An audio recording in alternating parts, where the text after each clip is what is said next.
Hey, Brigham with Drift. In this video, 4 things I think you should know about the Bataleon Cruiser Plus. When I first saw the Cruiser and the Plus version, I don't know why, but I thought they were lame. I dismissed them, but I was wrong. This is a rad board, and I'm excited to tell you about it. Before I get into it, check out my specs and my biases below so you know where I'm coming from. We own all the boards we talk about, get them in a variety of conditions on multiple days before we tell you what we think. And just as a reminder, we're giving away a set of drift boards to a lucky subscriber once we hit 1,000. I think that'll happen in the next couple days here. So thank you so much for your support. All right, first thing, I would think of this as a poor man's surfer. If you want a powder board with excellent float, this is a great option. The surfer, which is changing for next year, and I'm not sure exactly what that new version is going to feel like, but it's one of my favorite powder boards of all time. You can look at these noses and see how similar they are. Wide, a ton of 3D shaping. This thing floats really well, and it's really similar to that. I don't think it's quite as wide, and it doesn't have quite as much taper down to the back foot, but it does have a similar feel, and it's coming in a lot cheaper than that. So if you want something like that, don't want to spend quite that much, maybe you're not sure about that swallowtail, great option here. Second thing that's really cool about this is this thing is awesome on a carve. And I don't mean just for a Bataleon, but for just any snowboard, this locks in and is fun to carve. Easily the best carving Bataleon that I've been on. And the only one I think that would rival it that I haven't tried is the carver itself. But I think in large part, one, it's due to the amount of camber on this. This thing has a healthy bow camber.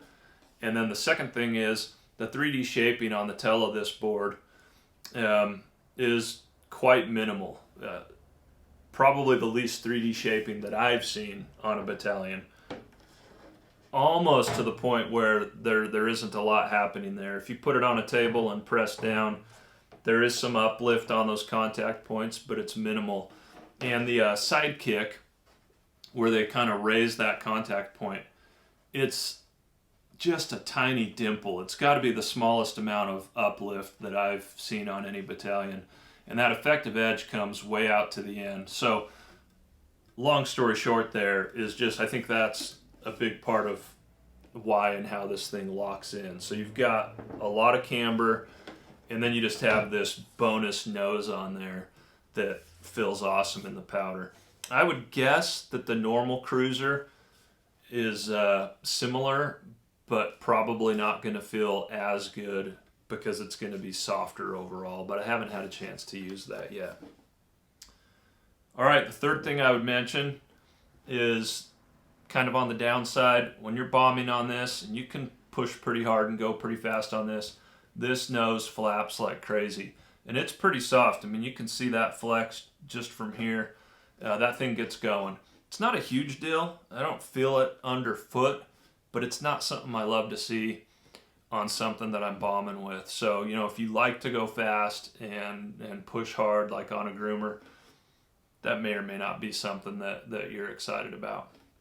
And the last thing, and I want to compare this to the Party Wave Plus, to me these are pretty similar boards as far as what they're meant for. They're both directional, similar constructions, and they're meant to be fun cruising and carving on a groomer, and also to provide good float in the powder. And that's really kind of what these boards are about. In my personal opinion, this shape provides a better overall ride than the volume shifted, shorter, wider Party Wave Plus.